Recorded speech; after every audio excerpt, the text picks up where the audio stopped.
आज सांगड़ में वफ़े वफ़े से तेज़ बरसात सबब शहर में पानी भी वियो है, जॾहिं त स्कूलनि में अॼु मोकल कई वई आहे।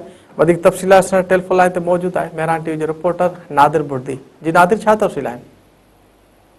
जी, जिले सांगड़ में रात खां पवंदड़ तेज बरसात तबाही मचाई छड़ी है। शहर जा रोड रस्ता गलियों पानी से भरिजी वियूं आहिनि, जॾहिं ज़री ज़मीन में पानी बीहजी वियो आहे, जंहिं करे वणनि समेत केतिरनि फसलुनि खे नुक़सान पिणु पहुतो आहे। शहर जे हेठाणे इलाइक़नि में गुलशन कमाल खान, गुलशन सावण खान कॉलोनी, राणा राजपूत कॉलोनी, निज़ाम मानी पाड़ो, जायद टाउन में बरसाती पानी माण्हुनि जे घरनि में दाख़िल थी वियो आहे। मुतासिर रहनि जो चवणु आहे त म्यूनिसिपल इंतज़ामिया तरफ़ां निकासी आब लाइ अञा ताईं को बि क़दम न खयो वियो आहे। वार्ड नंबर 9 में जेको आहे आशिक मला नाले हिकु शहरी जो घर बि जेको आहे मुतासिर थियो आहे, जिते बरसाती पानी में दाख़िल थियण सां समूरो घर जो सामान जेको आहे लुड़ी वियो आहे। घर भातियुनि खे जेको आहे सॼी राति खुलियल आसमान हेठि बेयार मददगार गुज़ारो पियो, जॾहिं होॾां सागर किपरो पेरूमल चोटियारी वर्कशॉप अंधेरी शहर में जेको आहे बरसाती अचण सबबि जेको आहे इलाइक़ो पाणी हेठि अची वियो आहे। रवासी जेके सख़्त परेशानी खे मुंहुं ॾेई रहिया आहिनि, जॾहिं शदीद सूरत खे नज़र रखंदे सांगड़ शहर में जेको आहे प्राइवेट स्कूलनि जे इंतज़ामिया पहिरां शागिर्दनि जी हिफ़ाज़त लाइ जेको आहे मोकल जो पिणु ऐलान कयो आहे, जॾहिं त हिन वक़्तु जेको आहे केतिरो चोटियारी जे भरिसां जे इलाइक़नि में जेको आहे बरसात जो सिलसिलो वक़्फ़े वक़्फ़े सां जारी आहे। जी